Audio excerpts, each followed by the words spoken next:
안녕하세요. 오늘 생각의 조선단입니다. 오늘은 오디오 소설 첫 번째 시간으로 2000년 초 박현 작가님의 한반도가 작아지게 된 역사적 사건 21가지 중 세 번째 시간을 가져보겠습니다. 구독, 좋아요, 알림 설정은 영상을 만드는데 큰 힘이 됩니다. 11세기 실패한 고려 르네상스. 성리학 이후의 동아시아 사회는 중국적 세계 질서가 지배하는 사회. 고문운동과 중국 르네상스. 지루한 삼국시대가 끝난 뒤에 드러나 동아시아의 국제 정세는 중국 한족의 확고한 강세와 기마종족의 급격한 침체로 특정 지을 수 있다. 비록 대진이란 이름으로 기마종족 연합국가를 다시 세웠다지만 이런 세력 변화를 뒤바꾸기에는 역부족이었다. 대진이 멸망한 뒤에는 거란족 중심의 기마종족 연합국가인 요나라가 세워져 그 자리를 대신했으나 그 또한 백일몽에 그치고 말았다. 그러나 기마종족의 탁월한 문명사적 업적들은 결코 역사의 뒷전으로 사라지지 않았다. 그 업적은 기마종족들 특히 고조선과 고구려 및 대진의 중심 세력이었던 조선족 고려 이후의 우리 결에 의해 부분적으로 계승되었다. 물론 동아시아의 새로운 강자로 확고하게 자리 잡은 중국 한족도 그런 업적과 전통을 수입하고 발전시킴으로써 자신들의 문화적 기반을 드넓히려 하였다. 고구려의 멸망과 함께 기마종족들의 위대한 문명사적 업적들이 중국으로 흘러들었고 남조 신라와의 교류에 의해서도 많은 문화적 업적이 중국으로 흘러 들어갔다. 그럼에도 불구하고 왕성한 문화적 의욕을 가진 중국 한족은 여전히 문헌 부족을 호소하고 있었다. 대각국사 이천이 중국으로 유학을 갔을 때 중국이 지식인들이 그에게 부족한 문헌들을 고구려부터 구해달라고 요청한 데서도 이런 사정이 잘 드러난다. 사실 중국이 가지고 있던 문헌들은 결코 적지 않았다. 그럼에도 불구하고 그들은 문헌이 부족하다고 호소했다. 왜냐하면 그들은 옛 문헌들로부터 새로운 이념을 만들어가고 있었고 이에 따라 참고가 될 만한 더욱 많은 문헌들이 필요했기 때문이다. 유럽의 역사에서 르네상스 시대가 근세의 출발점을 상징하듯 이 시기의 한족도 근세를 향한 시대병을 앓고 있었는데 한유가 채창한 고문운동도 그런 배경에서 나온 것이었다. 물론 한유의 고문운동은 당시 유행하던 문체인 사륙변례문을 반대하고 그 이전 시대에 많이 쓰였던 산문체의 고문을 사용하자는 것이었다. 그러나 그것은 이 운동의 외형이지 본질은 아니었다. 한유의 고문운동은 얼핏 문체의 복고를 통해 당시 유행하던 형식주의에서 벗어나자는 것이었지만 본질적으로는 과거와 현재를 결합하여 새로운 사상적 방향성을 창조해내자는 것이었다. 실제로 고문운동을 통해 문체가 훨씬 자유로워짐으로써 사상적인 면에서도 새로운 기운들이 자라나기 시작했다. 한유는 그의 수필집인 창녀집에서 새로운 사상의 필요성을 설파했다. 그의 유명한 수필, 스승에 대하여는 일정한 편견에 얽매이지 않는 폭 넓은 배움의 자세를 강조함으로써 중국 르네상스 시기의 개방적 자세를 잘 보여주고 있다. 따라서 고문운동 시기의 중국 문화는 다양성을 가지고 있었다. 예컨대 유종원이나 유우석도 고문운동의 지지자였지만 그들이 모두 한유와 같은 사상을 가진 것은 아니었다.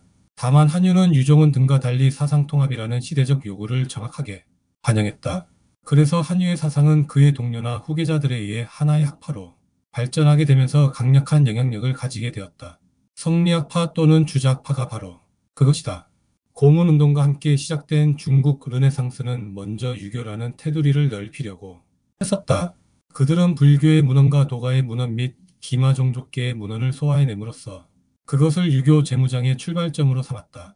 그 가운데서 가장 중심적으로 이용한 것이 바로 기마종족계의 문화유산이었다. 원시 유교 그 자체가 기마종족적인 전통을 중국화한 것이었기 때문에 유교를 중심 사상으로 설정한 이상 그것과 호흡이 가장 잘 맞는 것은 기마종족이 사고방식이었다. 실제로 고구려와의 전쟁 및 고구려의 멸망과 함께 당나라로 흘러든 문헌들은 이런 과정에서 결정적 기여를 했다. 먼저 성리학자들은 일원론적인 음양 오행설을 수용했는데 주도니의 태극도설은 그 대표작이라 할 수 있다. 태극도설은 일원론적인 음양 오행설을 체계적으로 정리한 것으로서 정호정이 형제를 거쳐 주의에 의해 방대한 사상적 체계로 발전했다. 당나라 후반기에 출발한 중국 르네상스가 송나라 말기에 이르러 비로소 완성된 것이다. 요컨대 당나라 말기에서 송나라 후기에 이르는 350여 년의 시기는 중국 역사에서 르네상스 시기였던 셈이다. 성리학적 동아시아 질서, 주의가 완성한 성리학파의 사상은 유교를 중심으로 기마종족의 문화를 통합한 것이 뿐 아니라 내용적으로는 불교와 도가까지 통합해낸 것이었다. 그러므로 이 사상은 중요한 두 가지 장점을 가지고 동아시아를 휩쓸 수 있었다. 첫째 요소는 당나라 이후 중국이 아시아의 최강자로 부각되었으며 사상 문화적 측면에서도 가장 높은 수준에 이르렀다는 점이다. 즉, 위진남북조의 제자 백가 시대를 거치는 동안 한족의 지적 활동은 매우 왕성했을 뿐 아니라 다양한 사상적 경향성을 드러냄으로써 그 이후 통합된 사상의 내용을 풍부하게 해주었던 것이다. 둘째 요소는 새로 체계화된 성리학이 기마종족의 전통을 이어받은 것이어서 기마종족들에게 너무나 친숙한 성격을 가지고 있었다는 점이다.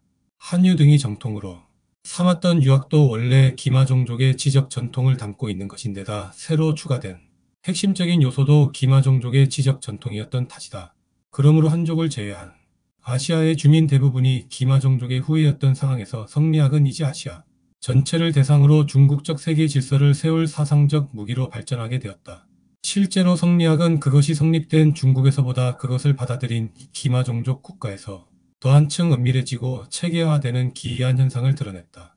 중국에서 성리학은 체계화된과 동시에 섭적이나 왕수인 등 한족 고유의 사고방식을 주장하는 지식인들로부터 거센 비판을 받았고 뒷날 고증학파로부터도 감당하기 어려운 비판을 받았다.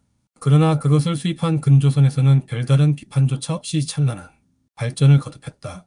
뒷날 건근은 주도니의 태극도를 계승하여 천인심성합일도를 그렸고 이황은 천명도를 내세워 주리론 철학을 가장 높은 봉우리로 끌어올렸으며 이인은 주기론을 상당한 경지로 끌어올렸는데 이 모든 것도 결국 이런 사정과 관련되어 있다. 요컨대 성리학은 기마종족과 중국 한족으로 구분되어 살아오던 문화적 경계를 허물어내기 시작한 엄청난 사상적 업적이었다. 실제로 성리학을 통해 동아시아 사회는 마침내 하나의 문화권으로 발전할 수 있는 계기를 맞이했다.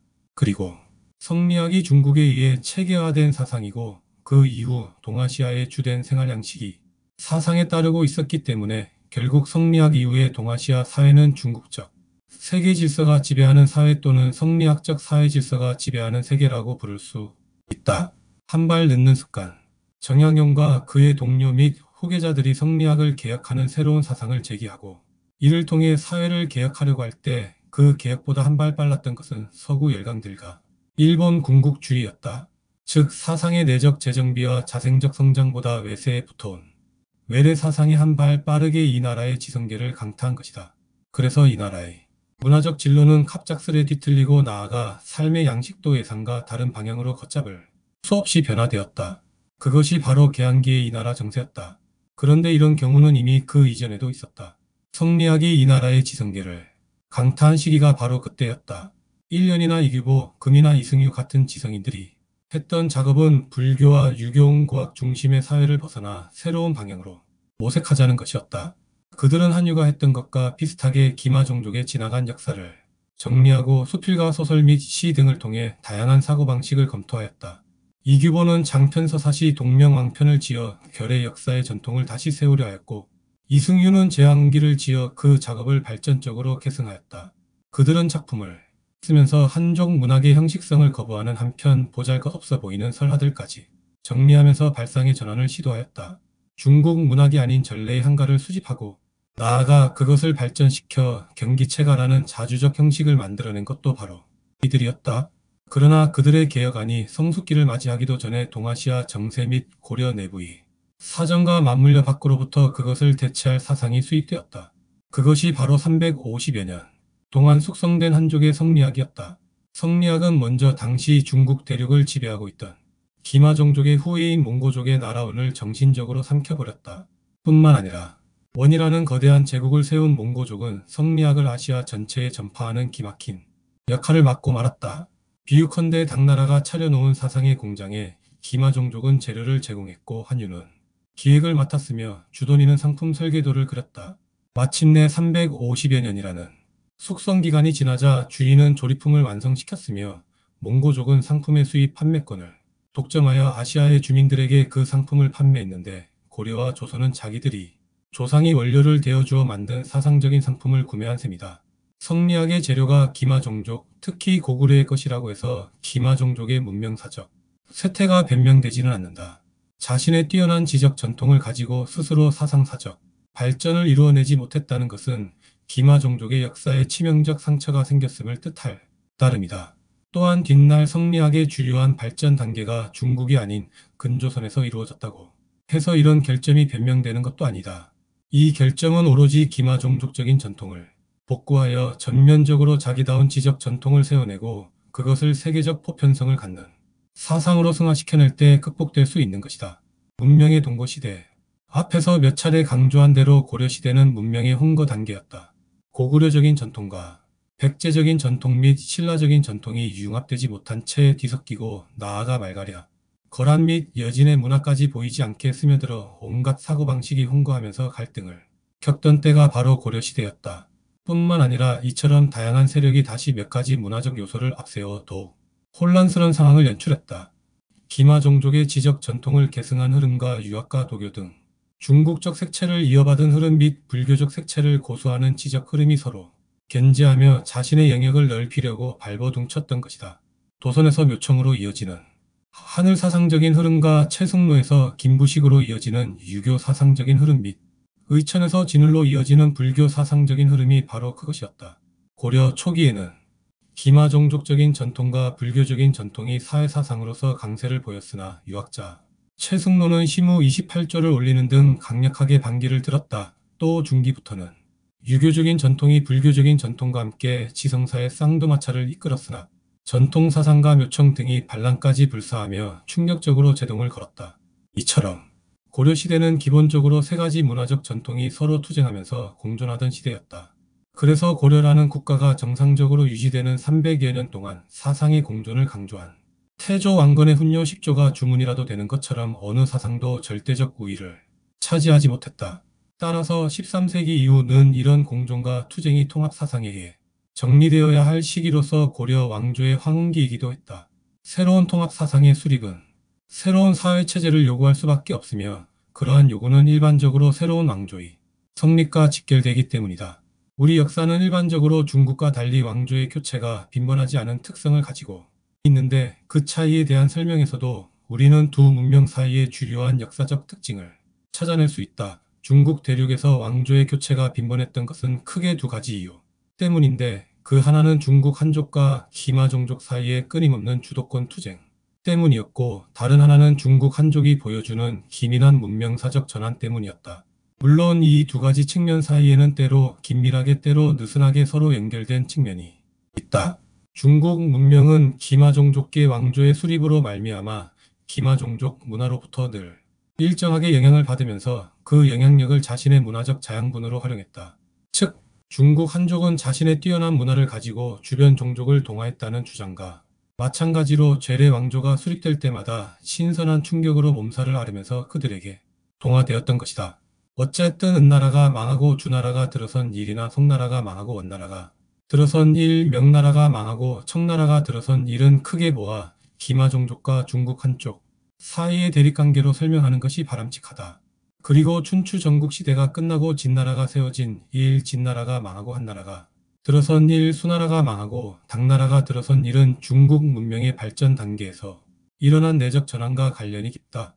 마지막으로 한나라가 망하고 위진남북조가 들어서며 위진남북조가 망하고 나라가 들어서고 원나라가 망하고 명나라가 들어선 것은 위의 두 가지 상황이 긴밀하게 맞물린 것으로 볼 수 있다. 이처럼 왕조의 흥망이 곧 문명사적 변화와 연결되었다고 볼 때 우리나라의 과거 역사도 예외는 아니었다. 물론 중국의 경우와 비교할 때 우리 역사에서 일어났던 왕조의 교체는 매우 단순하다. 그러나 단순한 만큼 왕조의 교체 과정을 기민하게 보이지 않은 만큼의 변화된 내용은 더욱 뚜렷하기 때문이다. 왕조 교체와 문화 변동. 왕조의 흥망이 늘 문명의 전환을 상징하는 것은 아니다. 왕조가 교체되지 않으면서 문명사적으로 중대한 변화가 이루어지기도 하고 왕조가 교체되었지만 문명사적 변화를 거의 확인할 수 없는 경우도 있기 때문이다. 주나라나 고조선처럼 유지기간이 길었던 시대가 대체로 앞의 경우에 해당된다면 중국의 신나라나 후삼국처럼 존립기간이 매우 짧았던 나라의 흥망은 대체로 뒤의 경우에 해당된다. 그러므로 길게 유지되었던 왕조 예컨대 주나라의 경우 그 후반기를 춘추시대라고 하여 별도의 시기로 구분하게 되며 신나라의 경우 시대의 구분 또는 시기 구분이 측면에서 특별한 가치 평가를 하지 않게 된다. 우리의 역사에서도 고조선은 그처럼 나누어 보는 것이 옳을 것이며 후삼국의 경우는 하나의 시대로 간주하지 않아도 무방할 것이다. 이런 조건까지 감안하여 우리 결의의 왕조사를 살펴본다면 첫째 고조선이 전반기는 기마종족계의 문명이 성립되는 시기였으며 후기는 기자계의 이주와 함께 갈등을 겪으면서 기마종족계의 문명이 성장하는 시기였다. 그리고 열국시대는 주로 이 같은 문명이 통합체계화되는 시기였고 열국시대의 위기인 삼국시대는 불교적 중국적 문명이 도입되면서 다시 문명사적 발전이 촉진된 시기였다. 또 낮은 남북국 시대는 세 갈래의 문명, 즉 기마종족적 문명과 불교적 문명과 중국적 문명이 주도권을 놓고 투쟁하는 시기였으며 고려 왕조는 이들이 외형상 통합되어 홍거 상태에 들어간 시기였고 조선 왕조는 성리학을 중심으로 대체적인 통합이 실제로 진행된 시기였다. 그러므로 고려 왕조는 세워질 때부터 가장 분명한 멸망 이유를 가지고 있었던 셈이다. 왕건의 훈요 10조는 바로 그런 위험성에 대한 예방책이자 나아가 지연책이었다고 할 수 있다. 그러나 이미 살펴본 대로 기마종족적인 흐름은 묘청 등을 내세워 그 위험성에 불을 지피려 하였고 불교적인 흐름은 의청과 같은 인물을 내세워 사상치 독점적 주도권을 확보하려 하였으며 유학은 최승로와 같은 이론가를 앞세워 강력한 사상적 견제 장치를 마련하고자 하였다. 이 모든 사건들이야말로 문명의 공존과 홍거가 매우 어려운 일이며 그 단계가 문명사에서 과도기일 수밖에 없음을 잘 보여준다. 그러므로 사상의 근원적인 통합이 이루어지지 않는 한 그 어떤 것도 고려 왕조를 위기와 불안에서 구해낼 수 없었으며 통합 그 자체도 고려 왕조의 폐허 위에서 이루어질 가능성이 높았다. 고려시대의 지식인들, 특히 무신정권의 칼자루를 울타리로 삼아 새로운 통합사상을 찾아보려던 사람들은 고려 왕조의 그런 위험성을 근원적으로 해결하는데 심혈을 기울였다.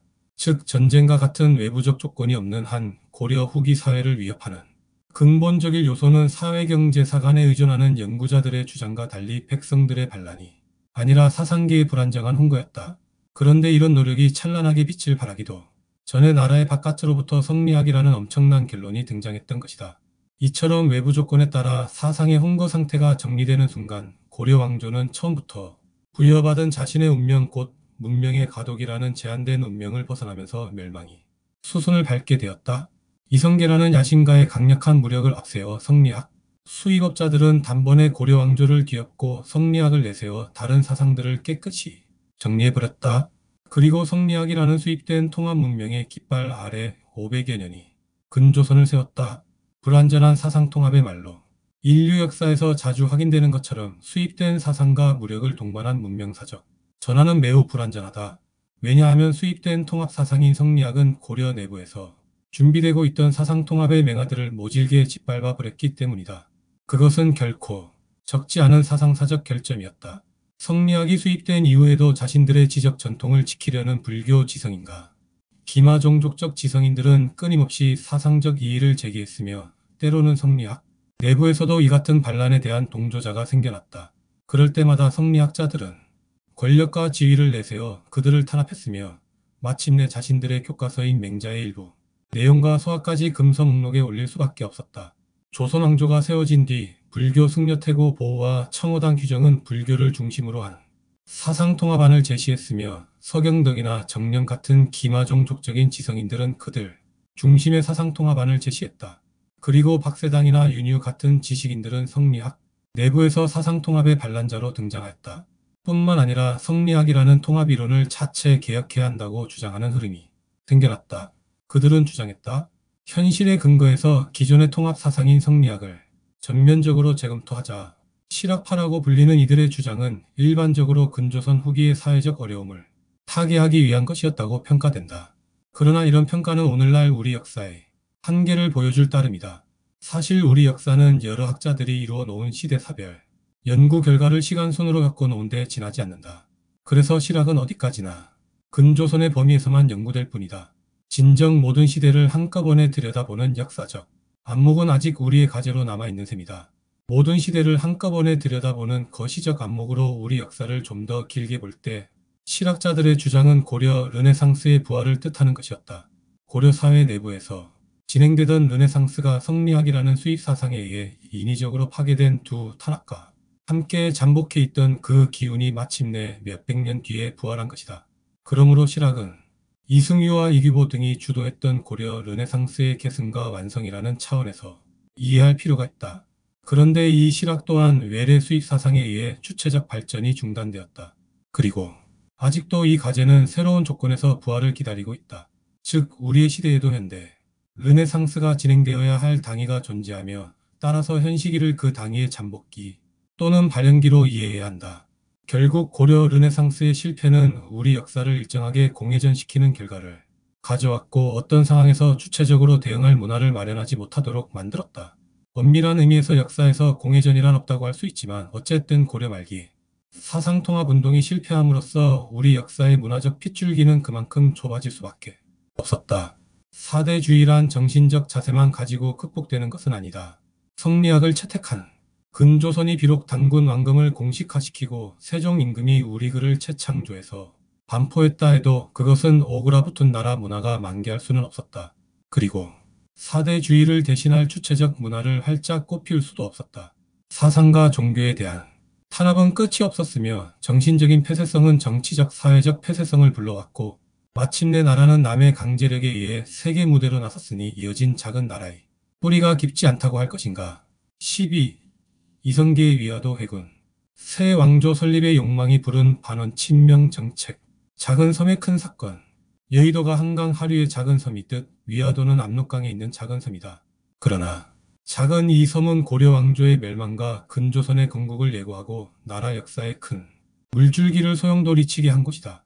서기 1388년 왕 14년 명나라가 차지하고 있던 요동을 공격하기 위해 출정한 4만여 명의 군대가 이성계의 명령을 받아 말을 돌린 곳이 바로 위화도이다. 이 사건으로 말미암아 당시 고려 임금이던 우는 폐위되었고 고려 왕조 최후의 수문장이었던 명장 최영도 유배사리를 거듭하다 결국 목배임을 당했다. 실권을 손에 쥐인 이성계는 토지제도를 개혁해서 대토지 소유자를 축출하는 등 차츰 새로운 왕조를 위한 기반을 닦아나갔다. 뿐만 아니라 이 사건은 동아시아 국제 정세를 결정짓는 데 매우 중요한 계기가 되었고 나아가 우리 역사의 물줄기를 한 차례 뒤틀어 놓았다. 그러나 이 사건에 대한 역사적 평가는 결코 단순하지 않다. 현실성을 들어 이성계를 옹호하는 사람도 있고 민족자 주성을 들어 그를 비난하는 사람도 있다. 이성계의 위화도 회군은 결코 우발적으로 일어난 사건이 아니었다. 이성계는 위화도에서 군대를 돌리기 전에 이미 더 이상 진군할 생각이 없음을 우왕과 최영에게 거듭 밝힌 바 있었다. 그는 4가지 이유를 들어 요동 정벌이 불가능하다고 주장했다. 작은 국가가 큰 국가를 거스르는 일은 옳지 않고 여름철에 군사를 동원하는 것도 적절하지 않으며 요동을 공격하는 사이에 왜구가 침입할 가능성이 높고 무덥고 비가 많이 내려 악교가 노가활이 못쓰게 풀어질 뿐 아니라 전염병에 걸릴 가능성도 높다는 것이 바로 그의 주장이었다. 그러나 지휘계 통상 상급자였던 최영과 우왕은 이성계의 주장을 받아들이지 않고 진군을 서둘렀다. 이에 이성계는 위화도에 머무르고 있던 군대의 공동 지휘자인 조민수를 설득해서 군대를 돌렸으며 개경으로 돌아와 최영의 군대와 일전을 벌였다. 당시 이성계의 지휘에 따르던 군대는 4만여 명에 가까웠으며 최영이 거느린 군사의 수는 1만여 명에 지나지 않았다. 또 이성계가 지휘하는 군대는 절반 이상이 정예기병이었지만 최영이 거느린 군사는 대부분 경비보병이었다. 상대가 되지 않는 싸움인지라 승리는 당연히 이성계의 몫이었다. 위화도 회군의 성공과 함께 요동 정벌의 계획표는 백지장이 되었으며 외교 노선도 완전히 바뀌었다. 명나라는 정벌의 대상이 아니라 사대와 동맹의 대상으로 바뀌었고 원나라는 보복과 응징의 대상이 된 것이다. 최영과 이성계의 이력서 최영과 이성계는 모두 고려 말기의 명장이다. 고려 말기의 불안한 정세에서 내후 외환을 받을 때마다 이들은 서로 앞다투어 뛰어난 무공을 세웠다. 무공을 세울 기회는 물론 나이가 19살이나 많은 최영에게 더 많았고 실제로 지휘계통에서도 늘 최영이 상급자이기는 했지만 말이다. 먼저 1316년에 태어난 최영의 군사 경력을 살펴보기로 하자. 그는 왜구를 토벌하는 데 공로를 세워 벼슬길에 나섰으며 1352년 조일신의 난을 진압하여 호군이 되었고 1354년에는 원나라를 지원하는 원병 지휘관으로 출정하여 국제무대에서 인정받는 무인이 되었다. 그 뒤에도 몇 차례의 작은 전투에서 이름을 날렸으며 1358년에는 400여 척이 병선을 끌고 온 왜구를 물리치는 전가를 올렸고 1359년과 1361년에는 홍건적을 격파하여 수도를 되찾는 데 결정적 공로를 세웠다. 또 1363년에는 김용의 난을 진압하기도 했다. 1364년에는 처음으로 이성계와 함께 최유의 모반을 진압했으며 1376년부터 5년 동안 4차례에 걸쳐 왜구를 물리치는 전가를 올렸다. 그리고 이 과정에서 이성계와 함께 군사를 지휘하기도 했다. 그는 40여 년 동안 수많은 전투에 참여했으며 한 번도 패배한 적이 없는 뛰어난 무인이었다. 1335년에 태어난 이성계의 군사 경력도 화려한 편이다. 그는 1361년 박이 난을 진압하는 데 공로를 세웠고 같은 해 홍건적과 싸워 개경을 탈환하는 데도 큰 공로를 세웠다. 그는 개경을 탈환할 때 가장 먼저 개경성에 입성한 인물이었다. 이듬해에는 원나라 무장 나아추가 이끄는 수만 명의 군사를 맞아 여러 차례 전투를 치른 끝에 그들을 대파하기도 했으며 1364년에는 최영과 더불어 최유의 모반을 진압했고 여진족을 눌러 복속시키기도 했다. 1377년에는 지리산 동부를 약탈하던 대규모의 왜구를 물리쳤고 1380년에는 전라도 운봉에서 아기바투가 지휘하는 대규모의 왜구를 섬멸했는데 이 전투를 일러 황산대첩이라고 부른다. 또 1382년에는 여진을 1384년에는 왜구를 각각 물리쳤으며 그런 공로로 말미암아 그는 늙은 최영의 다음 자리를 지키고 있었다. 이처럼 두 사람은 모두 뛰어난 업적을 세운 무인이었지만 그들의 근본은 상당히 다른 편이었다. 최영이 순수한 무인관료였다면 이성계는 자신의 통치 지역과 사적, 군사 기반을 가진 무인문벌이었기 때문이다. 최영은 국가에서 동원시킨 군대를 지휘하는 관료적 지휘관으로 별도로 사병을 거느리지는 않았지만 이성계는 상당한 규모의 사병을 거느리고 있었던 것이다. 1361년 개경 탈환에 참여할 때도 이성계는 자기 집안의 세력 근거지인 영흥지역에서 2000명의 사병을 거느리고 왔으며 그 이전에 박이의 난을 진압할 때도 사병을 동원했다. 그 뒤 그의 세력이 성장함에 따라 그의 사병도 계속 늘어났다. 이성계의 아버지 이자추는 여진족의 거주지역인 간도지역에서 원나라의 지방관리를 지낸 조상들의 세력을 이어받아 그곳에서 독자적인 실력을 기른 인물이다. 그는 원래 원나라가 설치한 쌍성 총관부의 천호였지만 고려가 쌍성 총관부를 공격하여 원나라의 세력을 반도에서 몰아낼 때 내응을 해서 공로를 세움으로써 고려 정부가 주는 벼슬을 받게 되었다. 고려 정부는 그의 공로와 세력을 고려하여 그에게 삭방도만후견 병마사로 임명하여 그를 동북지대 최고 실력자로 인정했다. 이성계는 바로 그런 배경을 얻고 군사적 공로를 세움으로써 중앙정부에 등장했던 것이다. 이처럼 이성계의 출발점은 처음부터 최영과 달랐으며 정치적 선택도 최영과 같을 수 없었다. 자기 힘의 근거가 고려왕조였던 최영은 고려왕조를 적극적으로 옹호할 수밖에 없었지만 독자적 세력을 가진 이성계는 상황에 따라 고려왕조를 전복시킬 수도 있었던 것이다. 미묘한 동아시아 정세 14세 중반 이후의 동아시아 국제 정세는 매우 복잡했다.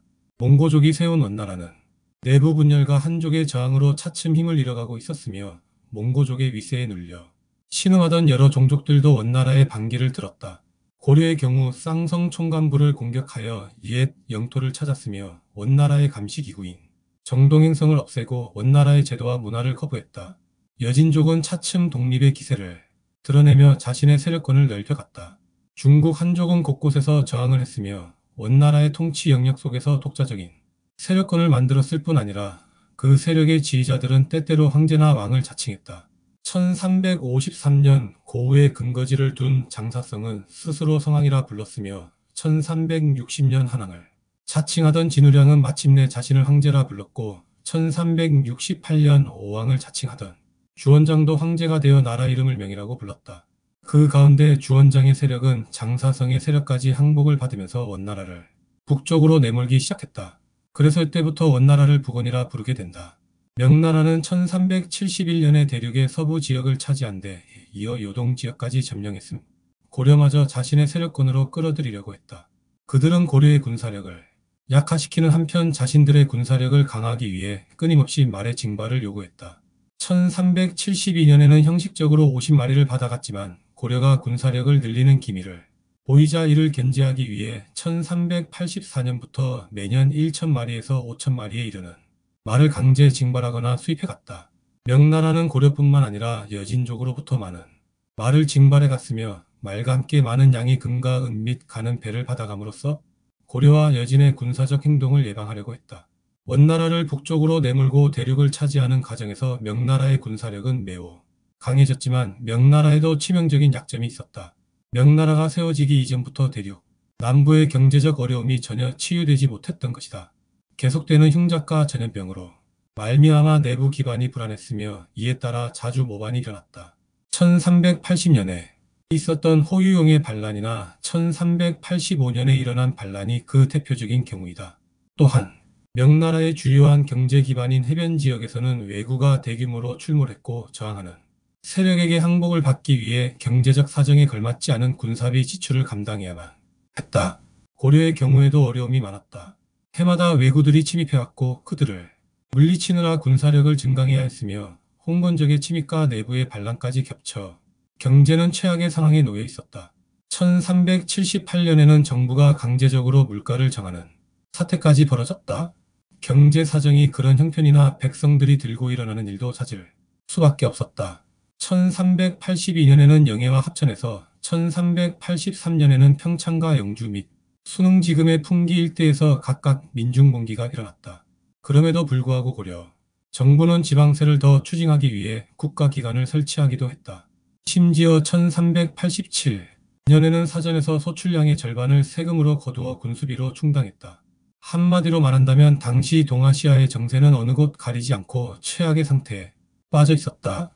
그럼에도 대륙에 대한 패권과 권력을 유지하기 위해 군사력은 절대적으로 필요한 시기였다. 실제로 이 시기의 정세는 군사력과 교섭력이 아니면 어떤 것도 해결하기 어려운 상황이었다. 명나라와 원나라의 대결, 그 대결에 고려와 여진 및 왜구가 개입함으로써 동아시아의 세력 구도는 매우 복잡하게 전개되었다. 남조와 북조로 나뉘어 끊임없는 전투를 벌이던 일본의 상황도 마찬가지였다. 바로 이런 상황에서 고려에서는 외교노 선상의 분열이 일어났다. 구친언론과 신친언론 1372년 11월 나아추가 이끄는 세력이 요동의 우가장을 공격했고 이 공격으로 말미암아 명나라는 상당한 피해를 입었다. 요동을 차지한 지 1년이 지나지 않아 그런 공격을 받았으므로 요동의 민심은 흔들렸고 명나라에 대한 신뢰도 떨어졌다. 그런데 명나라는 나아추의 공격이 고려의 부추김을 받는 것이라고 추측했다. 명나라는 외교 문서를 보내 고려를 비난하면서 이 추측을 공식적인 외교 문제로 발전시켰다. 이듬해 그들은 고려와 국가사절이 요동에 드나드는 것을 막았으며 나아가 고려를 위압적으로 복종시키려고 했다. 요동을 통과하려던 두 차례의 외교사절이 모두 봉쇄되자 고려는 명나라의 속뜻을 의심하기 시작했다. 명나라와 친선관계를 맺는 것이 과연 국내외 전국을 안정시키는 합리적인 방편인지에 대해서도 돌이켜 생각하게 되었다. 즉 고려에 대한 명나라의 외교 방향이 장기적 우호관계인지 그렇지 않으면 고려를 고립시키고 무력화시켜 무너뜨릴 시간적 여유를 벌기 위한 전술적 우호관계인지 의심스러웠던 것이다. 그런 가운데 1374년 명나라의 사신이 찾아와 고려가 기병을 키우지 못하도록 견제할 속셈으로 탐라 제주 말 2,000마리를 요구했다. 그런데 탐라에서는 이 요구를 받아들이려고 하지 않았다. 이에 고려 정부는 최영을 파견하여 탐라를 치게 하는 한편 명나라의 행위를 더 지켜보기로 했다. 이처럼 고려는 차츰 명나라를 경계하게 되었고 명나라에 대한 외교적 입장을 둘러싸고 논쟁이 일기 시작했다. 원나라와 동맹에서 명나라와 대항해야 한다는 친언론도 다시 제기되었고 명나라와 친교를 맺어 원나라를 몰아냄으로써 국제적 지위를 확보하여 불안정한 고려 정세를 안정시키자는 친명론도 줄기차게 제기되었다. 그런 상황에서 한간인 최만생이 철저한 친명파인 공민왕을 살해했다. 역사적 기록에야 공민왕이 변태인각을 둘러싸고 이해관계가 얽혀 살해된 것으로 기록되어 있지만 공민왕의 후계자 문제를 둘러싼 대립을 감안할 때 공민왕은 세력투쟁이 희생양일 수도 있다. 누구나 공민왕이 죽기 열흘 전에 친원파의 모반이 발각되어 그 주모자들 일부가 감옥에 갇히게 되었음은 시사하는 바가 적지 않다. 개경 중심의 중도파는 우를 임금으로 세우려 했으며 다른 친원파는 원나라에 머물고 있던 시황 탈탈불화를 추대하려 했고 친명파는 제3의 왕족을 세우려고 했다. 그런데 이인임 일파가 내세운 우가 결국 임금이 되었으며 새로운 임금이 등장과 함께 외교 정책에 대한 논의가 한층 활발해졌다. 중도파인 이인임이 실권을 잡으면서 고려의 외교 정책은 이중성을 띠었다. 고려는 공민왕의 죽음과 관련된 외교 사절을 명나라에 보내는 한편 원나라 나아추가 보낸 사절을 영접하고 단절된 외교 관계를 회복했다. 이런 이중성에 대해 정도전을 비롯한 친명파는 강경하게 반발했다. 또 고려의 이중외교로 말미암아 대륙에 대한 확고한 패권을 잡지 못한 명나라도 끊임없이 고려를 압박했다. 명나라는 이런저런 이유를 붙여 외교 사절을 구금하기도 했으며 말을 비롯해서 무리한 조공품을 요구했다. 그럼에도 고려 정부는 이중외교라는 외줄타기를 계속했다. 그러나 명나라의 억압은 고려의 경제 기반과 민중 생존을 위협했다. 명나라의 무리한 조공 요구를 들어주는 과정에서 민중봉기가 일어났으며 사회적 분위기는 명나라에 대해 적개심으로 가득 차 있었다. 이런 상황에서 최영을 비롯한 무인들은 신친 언론을 제기했다. 이 주장의 요지는 원나라와 전술적으로 제휴한 뒤 명나라와 일전을 벌임으로써 북방 진출의 기회를 마련해야 한다는 것이었다. 요컨대 이 주장은 원나라에 대한 굴종을 전제하는 그 이전의 친언론과 근본적으로 다른 것으로서 이성계를 비롯한 친명파도 이 주장을 전면적으로 반박할 수 없게 되었다. 신친언론의 지도자인 최영은 서서히 전쟁 준비를 해나가기 시작했다. 먼저 1387년 그는 사전 소출량의 절반을 세금으로 거두는 임시조세법을 실시함으로써 군비 확충을 서두르는 한편 여러 곳에 있던 둔전병을 전투태세로 돌입시켰다. 그리고 명나라가 요동을 평정한 뒤 천령이 설치를 주장하며 천령 이북 지역을 빼앗으려고 하자 고려는 드디어 명나라와의 전쟁을 결심하기 이르렀다. 뿐만 아니라 다음해 정월에는 이성계와 함께 2인이 밀파를 몰아내어 민중이 사기를 높이는 한편 관료들의 복장을 기마종족풍으로 바꾸어 명나라와의 전쟁을 위한 정신무장을 가다듬게 했다. 그러므로 이 시기의 친언론을 그 이전의 친언론과 마찬가지로 대토지 소유자의 보수적인 외교 정책으로 이해하는 것은 큰 잘못이 아닐 수 없다. 오히려 이 시기에 이르러서는 친명론이 정세의 안정을 바라는 보수적인 외교론이었던 것이다. 무모함에 대해서 위화도 회군을 통해 권력을 장악하고 나아가 새로운 왕조를 세운 친명파는 친언론이 현실을 무시한 외교 노선이었다고 비판했다. 그리고 오늘날의 학자들도 대체로 그런 비판을 받아들이는 편이다. 그러나 당시 신친언론자들의 요동 정벌 계획이 과연 현실을 무시한 결단이었을까요? 결론부터 말한다면 전혀 그렇지 않다. 전쟁을 통한 영토 확장 정책은 어느 시대에나 위험 부담을 지게 마련이다. 고구려와 백제의 영토 확장도 늘 큰 부담을 안은 채 이루어진 것이었으며 대진의 영토 확장도 마찬가지였다. 그들은 고려보다 더 작은 기반을 바탕으로 드넓은 나라를 만들었던 것이다. 사실 어느 시대에나 영토의 확장은 직간접적인 전쟁 행위를 통해 이루어졌으며 고려 말기의 경우에도 위험부담만 감수했다면 영토 확장의 가능성은 충분히 있었다. 그 당시 원나라는 대륙에서 완전히 밀려나지 않기 위해 고려와 손을 잡을 수밖에 없었으며 여진족도 한족이 자신의 영역을 짓밟는 것에 대해 분노하고 있었다. 명나라의 경우 많은 군사를 확보하고는 있었지만 아직 그 통제 체계가 일원화되지 못했기 때문에 요동 지역에서 장기전을 치를 형편은 아니었다. 이에 비해 고려는 정예기병을 중심으로 장기전을 벌일 군사력을 가지고 있었으며 후방의 안전은 각 지역에 주둔한 둔전병과 체형이 거느린 예비부대로서 충분히 감당할 수 있었다. 또 왜군은 계속된 패배와 고려의 전시체제로 말미암아 1380년 이후에는 주로 중국의 해안 지역을 약탈 대상으로 삼고 있었다. 오히려 이때부터는 일본 정부가 포로로 잡혀간 고려인들을 돌려주는 일이 잦았다. 더구나 명나라 내부에서 반란의 가능성이 일상적으로 남아있던 탓에 100만 대군을 자칭하는 군대를 요동으로 동원할 수도 없었다.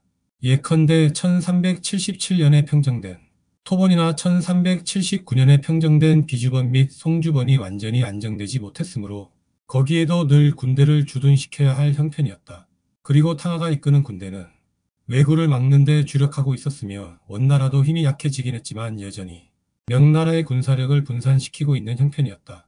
이런 상황에서 대부분 정예기병인 고려의 4만 대군이 요동을 공격했다면 명나라는 쉽게 감당할 수 없었을 것이며 장기전이 될 경우 요동이라는 지역은 주민의 구성상 명나라보다 고려에게 훨씬 유리했다. 전투 경험이란 측면에서도 고려군은 명나라 군대보다 결코 뒤떨어지지 않았다.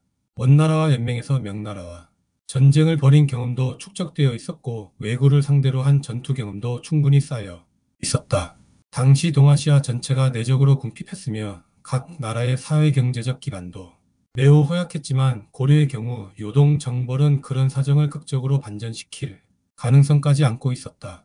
물론 요동 정벌을 실제로 진행했을 경우 어느 누구도 그 승패를 단언할 수는 없었을 터이다. 전투력이란 군사력뿐만 아니라 지휘 능력 및 보급 능력 등 다양한 요소로 구성되어 있으며 그 실체는 실전에서만 확인되기 때문이다. 그렇지만 당시 요동 정벌이 무모했다고 하는 것은 대륙 진출에 대한 적극적 의지가 없고 전국이 안정을 바라는 친명파의 소극적 논리가 500여 년의 세월을 거치는 동안 하나의 편견으로 자리 잡았기 때문이다. 대륙 진출이냐 새로운 왕조냐. 이성계는 자신의 독자적인 세력을 가지고 있었으며 그것을 기반으로 새로운 왕조를 꿈꿀 수 있는 인물이었다. 그는 남해 금산에서 왕이 되기를 기원하면서 만약 왕이 되면 그 산 전체를 비단으로 둘러싸겠다는 욕심을 부렸던 사람이다. 그러므로 그는 자신의 욕망을 실현하기 위해 성리학파와 결탁했고 그들이 대부분 소토지 소유자였으므로 그들의 이해관계를 대변하기도 했다. 뿐만 아니라 그들이 의견에 따라 명나라를 중심으로 동아시아 세계 질서가 빠르게 재편되기를 바랐다. 그러므로 이성계의 입장에서 요동 정벌은 자신의 정치적 기반인 성리학파와 결별하는 것이나 다름없었으며 그럴 경우 그의 야망은 물거품이 될 수밖에 없었다. 성리학이라는 중국화된 사상을 통치 이념으로 내세워 새로운 왕조를 세우는 것과 요동 정벌은 서로 맞지 않았던 것이다. 사실 그는 왕조를 세우기 위한 수단으로 성리학파와 결합했을 뿐이다. 명산마다 찾아다니며 기도를 올리거나 풍수지리를 신봉하고 근거 없는 예언서를 믿거나 성리학파가 배척하는 불교 승려를 스승으로 삼았던 그의 행적이 이런 사실을 잘 보여준다. 그러나 최영은 그런 사사로운 이해관계에 묶이지 않은 사람으로서 고려를 지키고 거대하게 키우는 데 전념한 사람이었다. 그는 이력서에서 드러나듯 이성계나 기존의 친원파와 전혀 다른 참된 공인이었다. 그러므로 대토지 소유자의 대변자라는 작은 잣대로 그를 평가해서는 안 된다. 부패한 대토지 소유자였던 이인임을 권력에서 몰아내고도 처단하지 않은 행위를 때로 그의 사회 경제적 이해관계와 관련시키기도 하는데 그것은 실상 요동 정벌 기간 사이에 있을 대토지 소유자들의 동요를 막기 위함이었다. 그는 자신과 관련된 사회경제적 이해관계가 아니라 요동 정벌과 관련된 이해관계를 중심축으로 삼고 있었던 것이다. 최영의 요동 정벌 계획은 요동을 원래의 주인인 기마종족의 무대로 확장하되 고려가 그 주도권을 잡음으로써 동아시아 전체의 역사를 뒤바꾸려는 것이었다. 그러므로 이 계획의 좌절은 우리 역사의 새로운 모험이 좌절되었음을 뜻하며 패배주의와 사대주의가 터전을 잡았음을 뜻한다. 이 계획의 실패로 말미암아 성리학을 비롯한 중국 문화가 물밀듯이 들어왔으며 전통사상과 전통문화는 우리 역사의 변두리로 밀려나 탄압까지 받는 처지가 되고 말았다. 위화도에서 돌아온 이성계가 관료들의 제복을 명나라 형식으로 바꾼 것은 이런 사정을 상징적으로 반영하는 것이다. 위화도 회군이 이루어진 뒤 정치적 수순을 밟아 세워진 근조선은 외래 성리학을 통치 이념으로 삼으면서 기마종족 고유의 진치성을 거세해갔고 이에 따라 작은 역사의 답답한 굴레가 500여 년 동안 우리를 짓눌러 왔던 것이다. 13. 훈민정음이 몰고 온 파도. 한글의 뿌리는 과연 무엇인가? 훈민정음은 오늘날 우리 결의의 언어 생활의 바탕이 되는 한글의 모태로서 1443년 섣달에 반포된 문자체계다. 1940년 안동에서 발견된 원본 훈민정음은 서문과 본문 및 해례로 구성되어 있다. 서문은 세종 임금이 쓴 것인데 한문으로 구성되어 있으며 본문은 28자의 발음법을 한자로 풀이해 놓았고 해례는 5가지 용례를 밝히고 있다. 그 가운데 널리 알려진 서문을 잠시 옮겨보기로 하자. 나라의 말이 중국과 달라 문자와 서로 어긋나므로 어리석은 백성이 글자로서 표현하고 싶은 바가 있어도 끝내 그 사정을 드러내지 못하는 경우가 많다. 나는 이를 위해 가슴앓이를 하다가 새로 28글자를 만들었으니 모든 사람이 쉽게 익힘으로써 일상생활이 편리해졌으면 한다. 우리는 이 글에서 훈민정음이 새로 만들어진 글자임을 확인하게 된다. 그러나 세상 만물 가운데 참으로 새로운 것이 있을까? 완전히 새로운 것이란 없으며 문제는 늘 창조성이 어느 정도인가 하는 점이다. 훈민정음 역시 느닷없이 세상에 튀어나온 완전한 창조물은 아니다. 그렇다면 훈민정음은 대체 무엇을 참고해서 어떻게 만들어진 것일까? 그리고 그것은 과연 어느 정도의 창조성을 지니고 있는 것인가? 훈민정음의 기원에 대해서는 다양한 견해가 제시되어 있다. 그 가운데 창조성을 높이 평가하는 것으로는 첫째 발음기관의 모양을 본떠 글자를 만들었다는 견해, 둘째 성리학과 주역의 원리에 따라 글자를 만들었다는 견해, 그리고 음악의 원리를 응용하여 글자를 만들었다는 견해까지 제시되어 있다. 훈민정음의 창조성을 상대적으로 낮게 평가하는 것으로는 고전 고대문자를 본떴다는 견해와 더불어 몽고글자, 서장문자, 여진문자, 거란문자, 팔리어, 일본 신대문자 등을 본떴다는 견해가 있다. 물론 이 가운데 대부분의 기원설 창문 상형설과 팔리어 기원설은 제외은 나름대로 설득력을 가지고 있다. 그러나 가장 설득력 있고 사실에 가까우며 문헌으로도 확인되는 것은 고대 문자를 본떴다는 견해이다. 물론 발음기관의 모양을 본떴다거나 철학적 원리를 이용했다는 견해도 설득력이 있지만 그것은 고대 문자를 다시 체계화하고 재창조하는 원리를 이용했다는 견해도 설득력이 있지만 그것은 고대 문자를 다시 체계화하고 재창조하는 원리로서 훈민정음의 직접적인 자료가 되지는 않았을 것이다. 그리고 훈민정음의 기원이 된 고대 문자가 이미 발음기관이 모양을 응용하고 있었다면 발음기관 상형설은 그다지 의미가 없는 견해가 될 것이다. 일찍이 있었던 나라 말씀 훈민정음의 기원과 관련지어 살펴볼 만한 몇 가지 명제부터 정리해 보기로 하자. 가. 임금께서 손수 28자를 만드시니 그 글자는 옛 시대의 전자를 본 뜻인 것이다. 세종실록 청장간전서. 나. 훈민정음은 몽고 글자와 같은 모양이다. 성호사설 언문지. 다. 동방에는 옛날부터 일상생활에 쓰이던 문자가 있었다. 훈민정음문에. 라. 일본에서 발견된 비석의 신대문자와 한글은 체계가 거의 같다. 마. 서장족의 문자가 여진문자 및 거란문자도 훈민정음과 관련이 있다. 그런데 이 명제들은 서로 상통하고 있다. 먼저 일본의 신대문자는 아직 완벽하게 확인되지는 않았지만 백제의 문자로부터 내려온 것이고 서장족도 백제의 다물을 구성하던 종족의 하나로서 서장문자도 백제의 문화라는 틀에서 연관성을 가지고 있다. 또 몽고족이나 거란 및 여진족도 동아시아 기마 종족들로서 모두 고조선이 구성원들이었다. 물론 거란이나 여진족은 고구려의 구성원이기도 했다. 즉 명제에서 등장한 종족들이 모두 같은 문화를 갖고 온 고조선의 후예들이라는 것이다. 그러므로 옛 시대의 전자나 일상생활에 쓰이던 동방의 옛 문자도 이 종족들을 떠나서는 설명할 수 없게 된다. 오늘날까지 선교의 도맥을 이어온 사람들은 이런 옛 문자를 하늘문자라고 하는데 해동전도록 등에서도 천전이라는 문자가 있었음을 말하고 있다. 그렇다면 고전 또는 천전이라고 하는 글자의 정체는 대체 무엇일까? 그것은 일부 학자들의 주장처럼 중국 한자의 전서체를 가리키는 것일까? 훈민정음에서 중국 한자와 우리말이 다름을 밝혔고 또 동방에 그런 문자가 있었다고 했으므로 고대 문자는 중국 한족의 문자와 다른 어떤 것이라고 보아야 한다. 중국 대륙의 옛 주인이었던 은나라가 이미 문자 각골 문자를 사용하고 있었고 이들도 기마종족의 한 갈래였음을 감안할 때 비교사적인 관점에서 고조선에도 그 나름의 문자 체계가 있었을 가능성은 매우 높다. 물론 은나라 때 사용되던 문자는 은나라의 뒤를 이어 대륙의 주인이 된 한족에게 전수되었으며 은나라 유민이 망명과 더불어 고조선에도 전수되었다. 즉 한자는 원래 한족의 문자가 아니라 중국계의 기마종족이었던 은나라의 문자였으며 은나라가 무너진 뒤 한족과 기마종족이 공통으로 사용하게 된 문자였던 것이다. 물론 은나라 멸망 이전부터의 문자가 동아시아 기마종족의 공용어였을 가능성도 배제할 수는 없지만 말이다. 한당고기에서도 고조선의 고유한 문자가 있었음을 밝히고 있다. 그것은 가림토라는 이름을 가진 문자인데 그 글자들은 우리 한글이나 일본의 신대문자와 아주 비슷한 모양을 하고 있다. 그렇지만 아직 이 문자의 존재를 입증할 만한 구체적 증거들이 마땅치 않다. 만주에는 가림토로 된 비석이 있다면 그 탁본까지 공개된 적이 있었지만 그 탁본에 있는 문자와 한당고기의 가림토가 같은 것인지 확인되지 않았다. 남해군 양아리에서 고대 암각 문자가 발견되어 관심을 끌기도 했지만 이 역시 가림토와 어떤 관련이 있는지 확인되지 않았다. 산청군에서도 풍화된 비석에 새겨진 가림토와 비슷한 옛 글자가 발견되었지만 그 또한 가림토와의 관련성을 확인받지 못했다.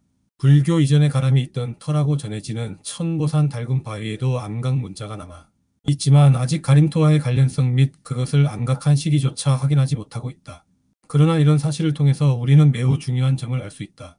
비록 한당고기에서 말한 가림토의 존재를 정확하게 확인하지는 못했지만 한반도를 비롯한 동아시아에는 정체가 밝혀지지 않은 옛 문자가 있었다는 사실이다. 그리고 이 옛 문자들은 세종이 손수 만든 글자와 매우 비슷하다는 사실도 알 수 있다. 비교 언어학자들에 의해 밝혀진 것처럼 동아시아 여러 기마종족들의 문자는 나름대로 많은 공통점을 가지고 있으며 문자가 아닌 말에서도 많은 공통점이 확인된다. 물론 일부 기마종족의 경우 한자를 뒤집어서 쓴 것과 비슷한 글자를 사용했는데 그렇다고 그들이 공통의 문자를 사용했을 가능성을 의심할 수는 없다. 그렇다면 훈민정음의 뿌리는 어디일까? 우리는 바로 여기에서 주춤거리게 된다. 알고는 있어도 증거가 없고 시간의 세월을 거슬러 살펴보기는 했으나 그런 방법이 아직 세상에 받아들여지지 않는 때이니만큼 추춤거리면서 다음과 같은 졸렬한 추론을 빌려 말을 매듭 지을 수밖에 없다. 한글을 비롯한 동아시아 기마종족의 언어들은 모두 고조선의 문자를 그 기원으로 삼고 있지만 종족들 사이의 분화가 차츰 촉진되면서 문자 또한 분화되어 갔다. 훈민정음이란 바로 이런 상황에서 고조선의 옛 문자를 기반으로 우리 결의의 글자로 재창조된 언어체계를 가리킬 따름이다. 그러므로 훈민정음에는 알게 모르게 기마종족의 분열을 기정사실로 받아들여야만 하는 역사의 아픔이 담겨있는 한편 고조선의 부활을 꿈꾸는 작은 결의의 소망이 담겨있다. 한글의 구성원리. 우리는 훈민정음이 성리학적인 원리와 깊은 관련을 맺고 있다는 일반론적인 견해를 받아들일 수 없다. 근조선이 성리학을 통치 이념으로 삼고 있었고 수입사상인 성리학 속에 다양한 사상적 요소가 포함되어 있었다는 이유만으로 성리학을 만병통치약처럼 이곳저곳에 적용시키는 것은 옳지 못하다. 예컨대 훈민정음의 문자체계에 역학적 원리가 있다거나 음양오행의 원리가 적용되었다고 해서 성리학과 관련 짓는 것은 너무나 편의적이다. 물론 성리학에도 역학적인 원리가 있고 음양오행적인 원리가 있지만 그것은 결코 성리학의 독자적인 성격이 아니기 때문이다. 한 나라의 문자체계를 이해할 때 그 민족의 고유한 독자성을 고려하지 않고 당시에 유행하던 사상으로 그 체계를 이해할 수 있다고 하는 것은 너무나도 편협한 생각이다. 그것은 마치 반만년의 역사를 가지고 있는 오늘날의 어떤 사회를 자본주의 문화나 사회주의 문화로서만 이해하는 것이 정당하다고 보는 것과 다를 바 없다. 더구나 훈민정음은 근조선의 순수한 창작품도 아니고 예로부터 내려오던 문자를 재정비하여 반포한 것이므로 성리학과의 상관관계는 상당히 부차적이다. 고려시대의 자료를 가지고 고려시대를 연구할 경우 그 연구자가 비록 현대인이라 하더라도 그는 이미 고려시대로부터 많은 영향을 받을 수밖에 없다. 하물며 그것이 언어체계일 경우 그 영향력을 이루 말할 수조차 없다. 훈민정음에는 이미 알려진 것처럼 삼재상생의 원리가 들어있다. 하늘과 땅과 사람이라는 세 가지 요소의 융합 원리가 한글의 몸 구조를 꿰뚫고 있는 것이다. 모음의 구성 요소인 이는 하늘을 상징하고 은은 땅을 상징하며 는 사람을 상징한다. 12만 3,456,135가 사람이고 12만 3,456, 246가 땅이며 가 하늘이라는 이론도 재검토할 필요는 있지만 그것은 주로 전통사상에 대한 이해가 부족한 데서 생겨난 것이다. 우리 전통사상에서는 사람의 주체성을 강조하기 때문에 글자의 구성에서 가장 중요한 을사람으로 보는 게 옳다. 모음에는 삼재상생의 원리뿐만 아니라 음양조화의 원리도 포함되어 있다. 하늘을 상징하는 12만 3,456, 135임 하늘은 양을 상징하고 땅을 상징하는 12만 3,456, 246. 땅은 음을 상징하며 할 사람, 변화의 주체는 그 위치에 따라 생성과 소멸을 상징한다. 예컨대 12만 3,456, 126는 하늘의 밝은 기운을 받아 생성하는 기세를 나타내며 12만 3,456, 134는 땅의 어두운 기운을 받아 소멸하는 기세를 나타낸다. 또 12만 3,456, 345는 하늘의 밝은 기운을 받아 성장하는 기세를 나타내고 12만 3,456, 2,456는 하늘의 밝은 기운과 땅의 어두운 기운이 조화를 이루어 생성도 소멸도 없는 기세를 나타낸다. 훈민정음의 자음에는 오행의 원리가 적용하고 있는데 어금니소리와 혓소리, 입술소리와 입소리 및 목소리는 각각 오행의 기운과 연결된다. 물론 오행의 각 성격과 이 소리를 어떻게 연관시키느냐 하는 방법에는 상당한 견해 차이가 있을 수 있다. 예컨대 몸공부의 차원에서 소리를 배워온 성교의 수련자들과 학술적인 차원에서 소리를 연구해온 학자들 사이에서 오행과 소리의 함수관계는 근본적으로 다르게 나타난다. 그러나 자음을 오행의 측면에서 이해하는 데는 어느 정도 합의가 이루어져 있는 상태다. 이처럼 삼재와 음양 및 오행의 융합으로 구성된 훈민정음은 성리학 사상이 창조물이 아니라 동아시아 기마종족들의 오랜 문화적 전통과 관련된 것이다. 모든 생명은 아래서 시작하며 하늘에 세우는 이 기운과 땅에 눕히는 기운의 조화에 의의 변화를 겪게 되고 나아가 끌어올리고 물 끌어내리고 물 오르내리고 나무 오물 이곳에 퍼지는 각 기운이 그 변화에 결합함으로써 숱한 현상이 생긴다는 것이 바로 그것이다. 훈민정음과 성리학. 그러나 훈민정음이 성리학의 성장과 무관한 것은 결코 아니다. 성리학과 훈민정음 사이에는 떨어질 수 없는 함수관계가 있다. 이 두 가지는 근조선을 상징하는 문화적인 두 개의 기본축이라고 할 수 있다. 일찍이 대중적인 인기를 누렸으나 전문가들에게 냉대를 받은 역사가 토인비는 독자적으로 연구할 수 있는 역사적 단위 인텔러저블 필드 오브 스터디를 설정한 바 있다. 그의 견해에 따르면 독자적으로 연구할 수 있는 역사적 단위란 나름대로 독자적이고 독립적으로 문화를 누려온 문명권을 가리킨다. 그는 그런 단위를 24개의 문화권으로 설정하고 역사의 연구 스터디 오브 히스터리라는 방대한 저작물을 내놓았다. 우리 역사에서 이런 단위가 만들어진 시기를 찾는다면 미련한 토인비는 한국을 그런 단위로 보지 못했지만 고려시대가 될 것이다. 그러나 고려시대는 이런 단위가 만들어지는 엉성한 출발점이었으며 이런 단위는 근조선에 이르러 나름대로 완성되었다.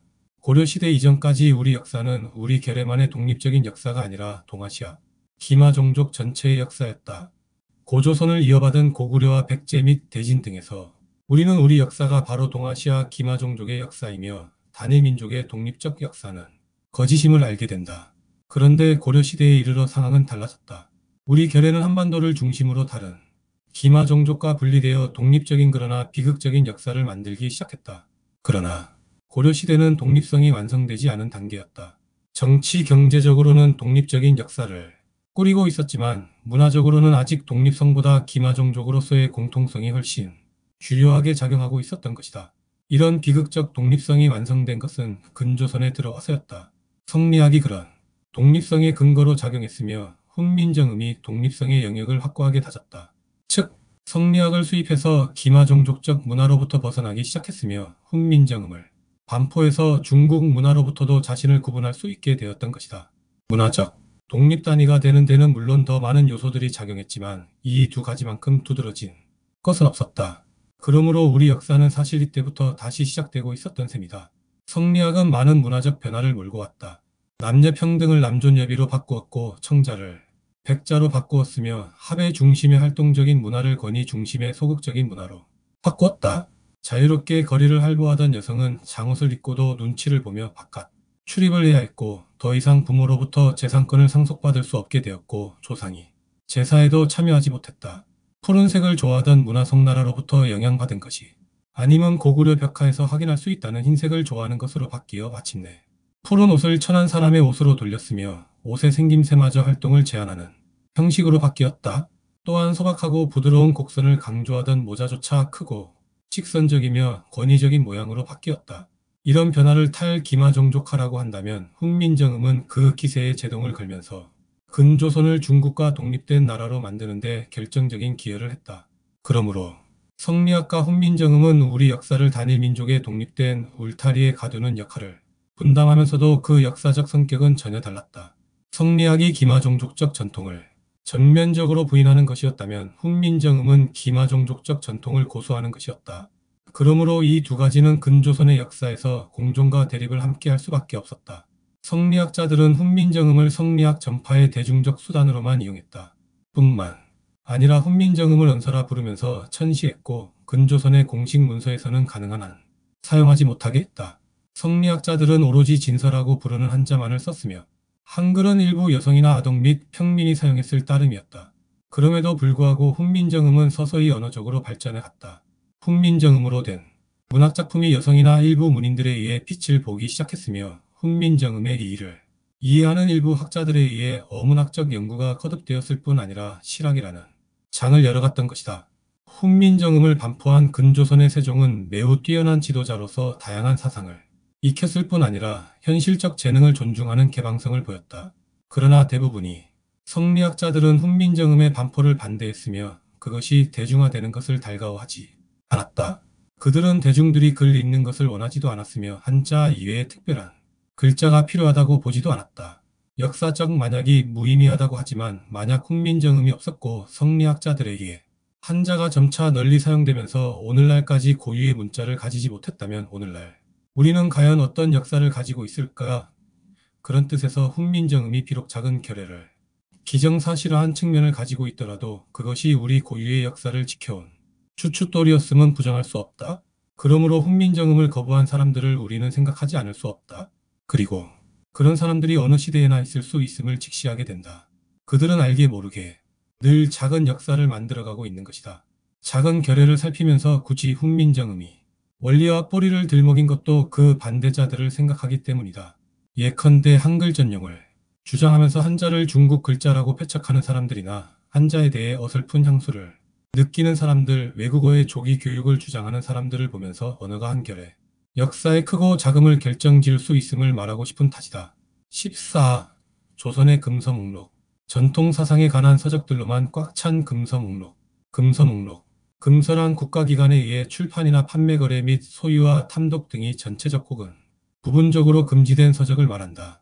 금서는 일반적으로 정치, 안보, 규범, 사상, 신앙, 풍속 등을 저해한다는 이유로 법률이나 법률을 집행하는 국가기관에서 지정하게 마련이다. 금서를 규정하는 방법에도 여러 가지 형태가 있었다. 지난날의 역사를 살펴보면 책을 태우는 분서를 비롯하여 반포금지나 소유금지 및 판매금지와 열람금지 등이 있었음을 확인하게 된다. 금서는 동양과 서양을 막론하고 긴 역사를 가지고 있다. 동양의 경우 서기전 213년 진시황이 제정한 협서율에 따라 이루어진 분서 갱유가 문헌상 최초의 금서 조치였다. 서양의 경우에는 서기전 411년에 프로타고라스가 지은 여러 신에 대하여가 신을 모독했다는 죄로 불태워진 바 있다. 그러나 우리 역사에서 금서가 지정된 것은 근조선에 들어와서였다. 물론 그 이전에도 금서가 있었을 가능성은 있지만 아직 자료를 통해 확인된 바는 없다. 인간의 역사에서 말과 글은 엄청난 힘을 가지고 있다. 그러므로 말과 글이 발전하면 할수록 그것을 통제할 필요성도 생겨날 수밖에 없다. 물론 그렇다고 언어 생활이 발전된 모든 사회가 금서의 역사를 가지는 것은 아니다. 모든 것이 개방된 사회에서는 금서가 자리 잡을 공간이 없는 탓이다. 우리는 금서라는 비극의 역사 속에서 공통적으로 사상 탄압의 흔적을 발견하게 된다. 금서로 지정한 까닭이 정치적이든 종교적이든 그것은 모두 사상 탄압이 도구였다. 금서가 지정된 시기는 대체적으로 시대적 전환기였으며 전환기의 사회가 대개 그렇듯이 당시의 사회 역시 매우 어려운 상황에 처해 있었음을 알 수 있다. 그러므로 성리학이라는 외래 사상을 통치 이념으로 설정한 근조선이 금서를 지정한 것은 당연한 일인지도 모른다. 오랜 전통을 가진 기마 종족의 하늘 사상을 하루아침에 배척하고 천년의 세월 동안 이 땅에서 발전해온 불교까지 무모하게 배척했으니 근조선은 금서를 지정하지 않을 수 없었을 터이다. 근조선에서 금서를 규정한 법률은 요소율로서 이른바 요사스런 서적을 금지하는 것이 그 목적이었다. 근조선이 세워진 것은 1392년의 일이지만 태조나 정종 때만 하더라도 정부는 쉽게 금서 조치를 내릴 형편이 아니었다. 나라를 세운 첫 해에는 나라 이름조차 바꾸지 못하고 그대로 고려라고 불렀으며 성리학도 독단적으로 내세울 수 없는 처지였던 것이다. 그렇지만 힘으로 임금 자리에 오른 태종 이방원 때에 이르면 성리학파의 독단적인 정치가 이루어지게 되는데 이때부터 사상 탄압을 위한 어두운 중국제 장막이 펼쳐지게 되었다.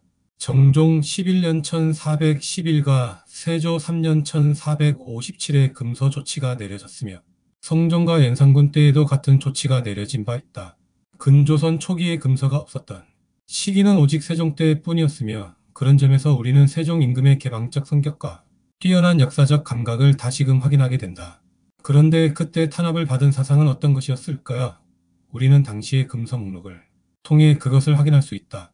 각 시기마다 내려진 금서 목록에는 약간의 차이가 있는데 그것은 시대별로 탄압 대상이 조금씩 바뀌었음을 말해준다. 그러나 전반적으로는 크게 다르지 않다. 그 가운데 세조 때의 금서 목록을 살펴보면 탄압 대상이 주로 기마 종족의 전통적 하늘 사상과 그 역사였음을 알 수 있다.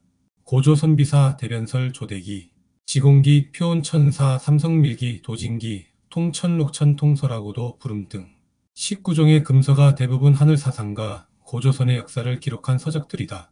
대변설은 고조선의 건국과 관련된 역사서이고 조대기는 고조선 역대 단군들의 역사이며 지공기는 고조선의 정신문화 원장 격인 신지들이 남긴 기록이었다. 또 표온천사는 고조선의 사상, 이념적인 역사를 기록한 책이고 삼성밀기는 고조선 이전의 역사를 담은 문헌이며 도진기와 통천록은 전통적 심신수련법과 그 역사를 서술한 서적이었다. 고려 르네상스의 타율적 종은 19종의 금서 가운데는 안암로원동 중 3기가 포함되어 있다. 그런데 이 책을 쓴 안암로와 원동중은 고려 르네상스 시기의 전통사상가로서 이 책은 그들의 역사 연구 성가물이었다. 뿐만 아니라 다른 서적들도 고려 르네상스 시기에 편찬된 것이 많았던 것으로 보인다. 이 금서 목록들을 통해 우리는 근조선의 성리학파가 저지른 사상적 범죄 행위를 확인하게 된다. 그들은 자신의 사상과 함께 중국적 세계 질서라는 관념을 지키기 위에 그것에 위배되거나 그 권위를 무너뜨릴 만한 사상을 탄압한 것이다. 그들은 근조선이 멸망시킨 고려시대의 역사 연구서들을 요사스럽다는 명분을 달아 탄압했으며 나아가 고려 르네상스 그 자체를 부정하면서 고려 내부에는 계승할 만한 사상이 없었음을 강변하려고 했다.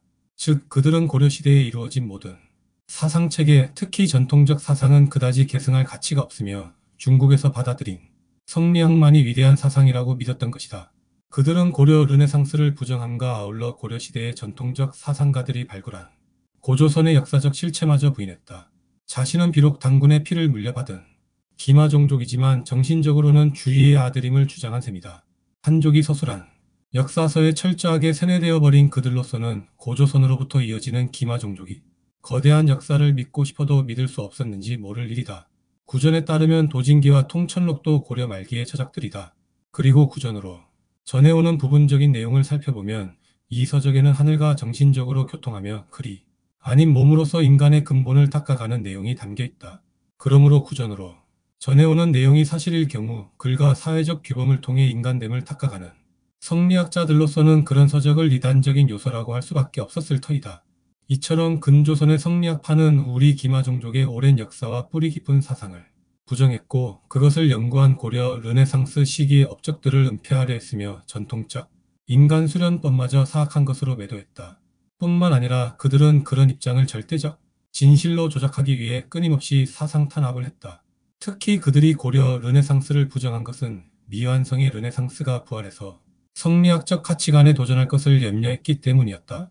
그러나 인위적인 사상 조작이 진실을 완전하게 가릴 수는 없다. 사상 탄압에 의해 많은 정보를 잃어버린가 아울러 많은 정보가 왜곡되었지만 결국 미완성의 르네상스는 부활하고야 말았다. 뒤에서 살펴볼 실학은 바로 그 미완성의 역사를 완성시키려 한 작업의 하나이다. 그런데 그들의 금서 목록은 왜 전통 사상에 관한 서적들로 꽉 차 있는 것일까? 불교나 도교의 경우는 어떠했을까요? 성리학 이외의 다른 사상은 패착한 성리학파가 왜 불교나 도교의 서적은 금서 목록에 담지 않은 것일까? 왜 그런 사상에 대해서는 혹독한 탄압을 하지 않았던 것일까? 결론부터 말하면 전혀 그렇지 않다. 불교 사상의 경우 가람과 승려를 중심으로 사상이 유지 발전되는 특성이 있기 때문에 성리학파는 가람과 승려를 직접적으로 탄압할 수 있었다. 즉 그들은 사찰을 수색하여 불경과 경판을 불태우는 연례 행사를 즐길 수 있었던 것이다. 시어 불교 가람으로서 경치가 좋고 마을과 가까운 데 있는 것은 완전히 불태우고 그 자리에 자신들의 학교인 서원을 세우거나 심지어 놀이터인 정자를 세우기도 했다. 그리고 도교의 경우 철학자인 노장 사상은 어느 정도 수용할 수 있다고 판단했으며 신앙적 노장 사상은 불교의 경우와 마찬가지로 그 신앙의 대상을 탄압할 수 있었다. 유학이라는 같은 뿌리를 가지고 있으며 성리학과 마찬가지로 외래 사상인 양명학도 탄압의 대상이었지만 양명학은 아직 수입 단계에 있었으므로 수입의 길목만 차단하면 쉽게 탄압할 수 있었다. 즉 국경지대의 관문에서 짐을 검사할 때 양명학 관련 서적이 발견되면 그것을 불태우고 그 소지자를 처벌했던 것이다. 사화와 당쟁의 본질. 오늘날 일제 식민사관에서 벗어나자는 명분 아래 많은 역사적 사실이 재조명되고 있다. 근조선 때 일어난 4차례의 사화나 당쟁도 그런 관점에서 재평가되곤 했다. 그래서 사화와 당쟁은 일제 식민사학자의 주장과 달리 우리 민족의 고질적 분열성을 상징하는 것이 아니라는 주장이 많은 설득력을 가지게 되었다. 그런 평가는 물론 옳다. 근조선의 당쟁에 분열성이 없는 것은 아니지만 그런 것이 우리 민족의 특징은 아니기 때문이다. 그것이 우리 민족사의 특징이라면 그것은 세계사에서 공통적으로 확인되는 특징이다. 어쩌면 세계사 그 자체가 민족과 민족, 종족과 종족, 국가와 국가, 신분과 신분, 가족과 가족, 개인과 개인의 분열사라고 할 수 있을 것이다. 과거의 모든 역사는 그런 단위의 통합과 융합의 역사인 것이다. 서로 편을 짜고 험악하게 싸우다가도 공통의 문제가 생기면 서로 어깨를 두드려주면서 힘을 모으는 것은 어느 한 민족사나 종족사의 특징이 아니라 인류 역사 전체의 특징이기 때문이다. 중요한 것은 분열이니 단결이니 하는 무의미한 주장과 그 주장에 대한 발빠른 반박이 아니라 그 분열과 단결의 밑바닥에 흐르는 역사적 성격이다. 근조선이 사화와 당쟁도 그런 점에서 이제 좀 더 본질적으로 관찰해야만 한다. 잘 알려진 대로 사화와 당쟁의 밑바닥에는 늘 성리학이 깔려 있었다. 성리학은 한족 중심의 세계 질서를 배경으로 한 근조선의 통치 이념이었다. 근조선이 정치 사상사에서 성리학은 자기 이외의 모든 사상을 지나치게 배척했으며 그로 말미암아 마침내 자기 자신까지 정해버린 독단적 이념이었다. 그렇지만 이론적으로 성리학은 매우 체계적이고 폭 넓은 사상이었다. 성리학파가 배척한 전통 사상과 불교 및 도교 등의 요소가 성리학의 구석구석에서 발견될 정도로 폭 넓은 사상이었다. 그런데 성리학은 그 내용적 폭과 체계성에 반비례할 정도로 폐쇄적이었다. 속담에 구슬이 서만이라도 꿰어야 보배라고 했듯이 성리학이 폐쇄성은 여러 요소를 일원론적으로 꿰고 있는 줄의 성격 때문이었다. 그 줄의 첫째 특징은 한족과 한족화된 사람만이 진정한 인간이라는 관점이다. 한족의 관점에서 오랑캐는 사람이 아니라 짐승과 같은 존재이다. 오랑캐가 사람이 되기 위해서는 오로지 한족을 닮아가면서 작은 중화가 되어야만 한다. 그러므로 성리학을 통치 이념으로 삼는 나라는 자신의 고유한 사상과 문화를 버리고 중국이 사상과 문화만을 따라야 했다. 둘째 특징은 성리학이 다루고 있는 다양한 요소의 사상적 뿌리는 모두 한족이 역사에서 비롯되었다는 관점이다. 그러므로 성리학을 통치 이념으로 삼을 경우 자기 결의의 뿌리 깊은 역사는 거짓이 되게 마련이다. 셋째 특징은 기초 원리가 매우 주관적이어서 여러 가지 해석이 가능하다는 점이다. 그래서 어떤 현실적 문제를 해석할 경우 서로의 입장에 따라 상당히 다른 견해를 내놓을 수 있다. 더구나 주리의 신법주의가 사물을 보았던 마음으로서 다른 사물을 이해하는 방식과 문법주의 등이 남긴 문헌을 그대로 따르는 방법이 복잡하게 얽히면 같은 문헌을 놓고도 서로 다른 주장을 펴게 된다. 또 다른 특징은 정통은 하나뿐이라는 관점이다. 그러므로 정통을 지키기 위해서 늘 독단적 배타적 성격을 띠게 된다. 그 결과 그들은 다른 사상을 배척하고 탄압했을 뿐 아니라 성리학파 내부에서도 정통론을 둘러싸고 치열한 투쟁을 할 수밖에 없었다.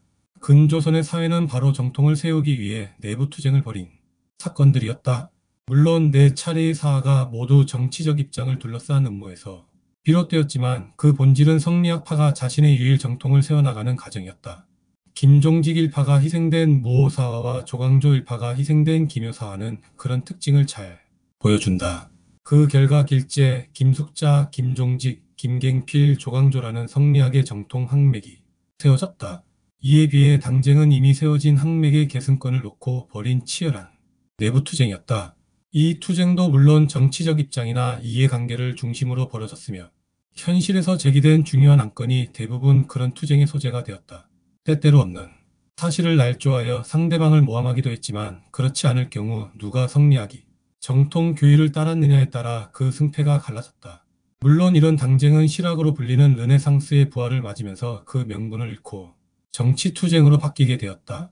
근세 르네상스의 부활이 사회적 설득력을 얻으면서 성리학적 정통론은 이미 정당성을 잃어버렸기 때문이다. 사상 탄압과 작은 결의, 사상에 대한 탄압은 늘 자기 부정으로 이어진다. 다른 사상을 탄압하는 독단적이고 폐쇄적인 사상은 내부 숙청을 동반하게 마련이며 그 결과 자신의 논리로 자신의 한계를 드러내게 된다. 근조선의 성리학파는 이런 점에서 지극히 전형적이다. 자기 고유의 역사와 사상을 탄압했고 앞시대의 사상사적 업적까지 감추는 한편 이미 토착화된 불교까지 모질게 탄압한 성리학파는 결국 내부 분열 과정에서 자기 사상의 한계를 드러낸 것이다. 사화를 통해 자신의 정통을 세우는 동안 성리학파는 성리학 속의 시대적 대안이 없음을 스스로 드러냈으며 정통이 세워진 뒤 당쟁을 통해 정통을 가리는 동안 성리학이 역사를 거슬렀음을 알게 만들었다. 즉 성리학은 사상 탄압과 비례하는 내부 투쟁에 시달렸으며 이로 말미암아 근조선의 진정한 시대적 과제는 미완성이 고려 르네상스를 계승하는 것임이 드러나 버린 것이다. 실학파는 그들의 의도와 관계없이 바로 고려 르네상스의 계승자였던 셈이다. 혹독한 사상 탄압과 엄청난 내부 투쟁으로 말미암아 성리학은 학문적으로 뛰어난 이론가를 배출하기도 했다. 사화와 당쟁을 통해 정통을 세우고 지키는 동안 이왕, 조식, 이, 송시열과 같은 이론가들이 학문적 완성도를 자랑하였다. 그럼에도 불구하고 우리 역사에서 성리학파는 역사적 걸림돌이었다. 마치 성리학이 유교적 예법을 대중화시킨 것처럼 평가하는 사람들도 있지만 그것은 성리학이 살부살조해서 우리 결의를 중국화시킨 것을 아직까지 깨닫지 못한 어리석은 생각이다. 또 그것은 치열하게 이루어지던 고려 르네상스를 파괴함으로써 결의 문화가 주체적으로 높은 꼭대기에 오르는데 걸림돌이 되었음을 모르는 생각이다.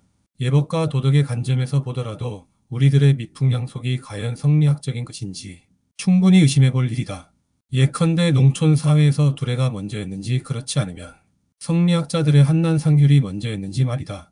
그리고 그 가운데 어느 것이 진정한 공동체의 덕목인지도 살펴볼 일이다. 성리학이 한족의 사상이기 때문에 역사적으로 비판의 대상이 되는 것은 아니다. 외래 사상의 수입은 어느 시대에나 피할 수 없는 일이다. 문제는 외래 사상을 수입하는 태도가 과연 주체적인가 하는 점이다.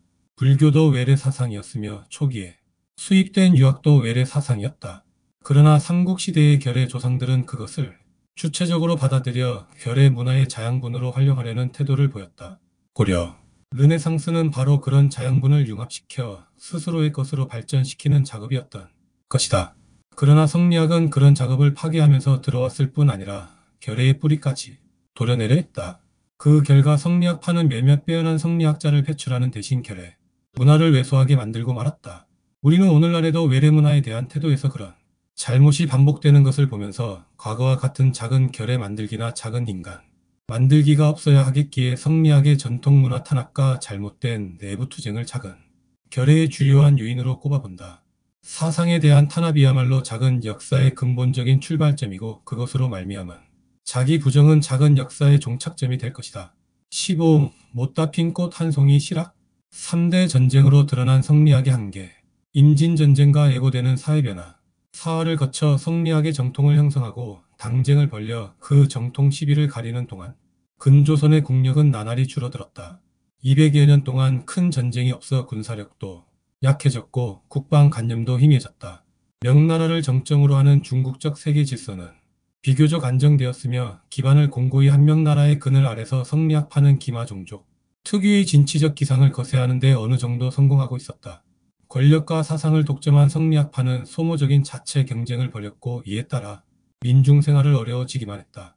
잘 알려진 임꺽정이나 홍길동이 유랑민을 끌어모아 의적을 자칭했던 것도 모두 이 무렵의 일이다. 근조선뿐만 아니라 명나라도 사정은 비슷했다.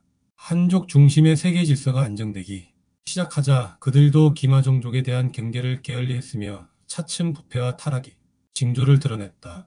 이런 상황에서 동아시아 정세에 작은 변화가 일어났다. 만주 지역에 살고 있던 여러 기마종족이 여진족을 중심으로 세력을 길러가고 있었으며 섬나라 일본에서도 전국시대가 마무리되면서 도요토미 히데요시를 정점으로 힘의 집중화가 이루어지고 있었다.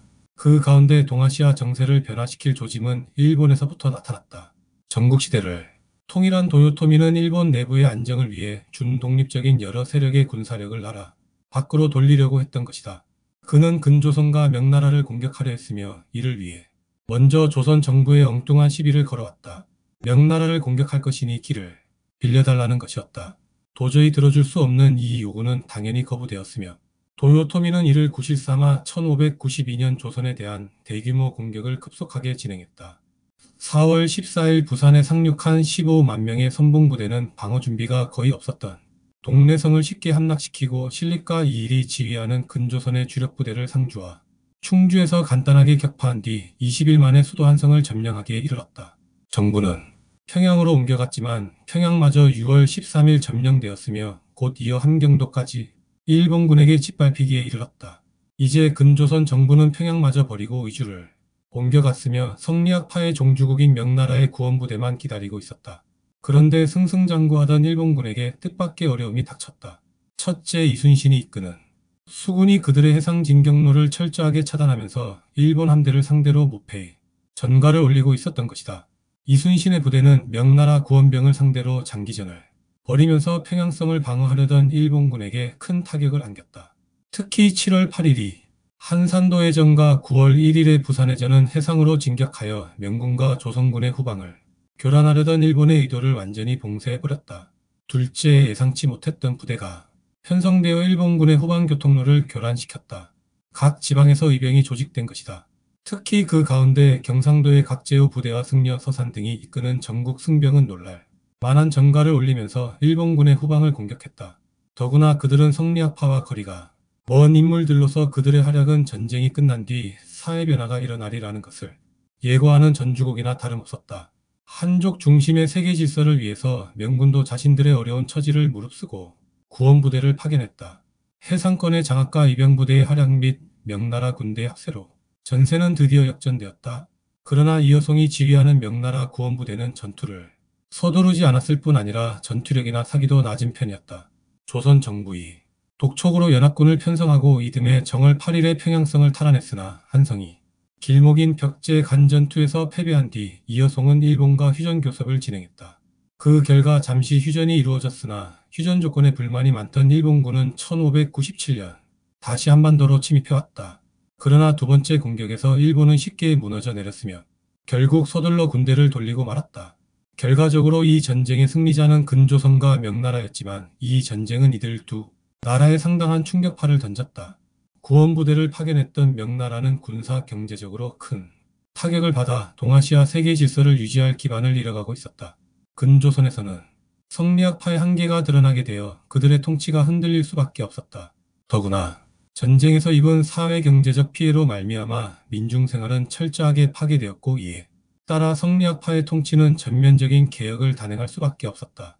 그럼에도 불구하고 성리학파는 자신의 통치 기반을 재구축하기 위해 이중적인 모습을 드러냈다.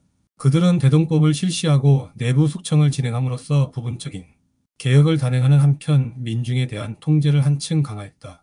이제 성리학파는 간복을 걸치고 있거란 순간부터는 개혁 정치를 논의했으며 퇴거에서 간복을 벗어제치면 자신의 권위를 강화하기 위해 민중들을 쥐어짰다. 전쟁이 끝나자마자 입에 풀칠하기조차 어려운 민중들을 강제 동원하여 불탄 서원을 다시 지었으며 임기를 마치고 떠나는 지방 관리조차 그 지방에 자신의 송덕비가 세워지기를 원했다. 그러자 날이 갈수록 유랑민은 늘어만 갔다. 그러면 그럴수록 성리학파에 의한 통치는 한계를 드러냈고 마침내 성리학파 내부에서도 근본적인 변화를 모색하는 흐름이 등장하게 되었다. 바로 그럴 즈음 근조선은 다시 두 차례의 전쟁을 치러야 했다. 조만전쟁과 흔들리는 소중하 우리는 1627년과 1636년에 있었던 두 차례의 전쟁을 흔히 정묘호란과 병자호란이라고 부른다. 호란이란 오랑캐가 일으킨 난리라는 뜻으로 우리 결의를 침입한 그들에 대한 적개심을 담고 있는 표현이다. 그렇지만 거기에는 상당히 심각한 역사적 편견이 내포되어 있다. 여진족만 주족을 오랑캐라고 부르는 것은 소중화와 한족 중심주의의 편견일 따름이다. 한족의 입장에서 볼 때 오랑캐의 한 부류일 수밖에 없는 우리 결의가 한족의 표현을 흉내내서 같은 혈통의 기마종족을 오랑캐라고 부른다면 그것은 우리 스스로 자신의 혈통적 뿌리와 문화적 주체성을 부정하는 셈이다. 굳이 오랑캐라는 표현을 버리지 않으려면 그 말은 우리와 계통적 뿌리가 다르고 한결같이 기마종족을 모욕해온 한족에게나 붙여주어야 할 것이다. 호란이라는 표현은 어떤 경우에도 적당한 역사적 표현이 될 수 없으며 그런 표현을 쓸 경우 우리 역사는 아직까지 중국적 세계 질서의 유령에 의해 끌려다니는 셈이다. 그래서 우리는 두 차례의 이 전쟁을 각각 제1차 조만전쟁 조선과 만주족 사이의 전쟁과 제2차 조만전쟁이라고 부른다. 조만전쟁은 임진전쟁 이후 중국적 세계 질서의 정점이었던 명나라의 쇠퇴와 직결되어 있다. 임진전쟁이 끝나가던 1598년 요동을 공격한 기마종족 도무다와 접전을 벌이던 이여송이 전사했으며 1601년에도 요동은 여진족과 명나라의 전쟁터가 되었다. 국력이 약해진 명나라는 그 이듬해 정치개혁을 단행하여 국가체제를 재정비하려 했지만 사회경제적 어려움으로 말미암아 민중들의 봉기와 내부 반란은 그치지 않았으며 이미 멸망의 그림자가 짙게 드리워지고 있었다. 백성들이 관리를 죽이는 일이 잦았으며 하남성 등에서는 큰 반란이 일어나기도 했다. 그럼에도 당쟁이 소용돌이에 휘말린 명나라 정부는 어떤 대책도 내놓지 못했으며 엎친 데 덮친 격으로 전염병과 기근이 끊이지 않았다. 이런 상황에서 기마종족 연맹을 이루어낸 여진족은 1615년 이들 종족을 규합해서 8기군을 편성했으며 이를 기반으로 그 이듬해 만주에서 후금을 세우고 여진족의 누르하치가 임금이 되었다.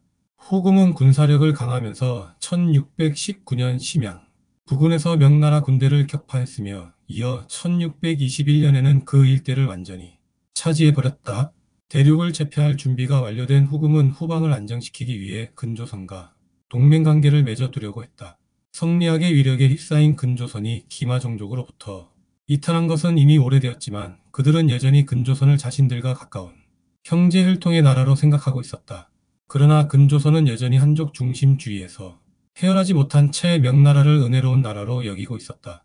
더구나 현실적 여건에 따라 중립적 외교 노선을 유지하던 광해완강해군이라는 표현은 역사적 개념이 아니고 성리학파의 주관적 관념일 뿐이다.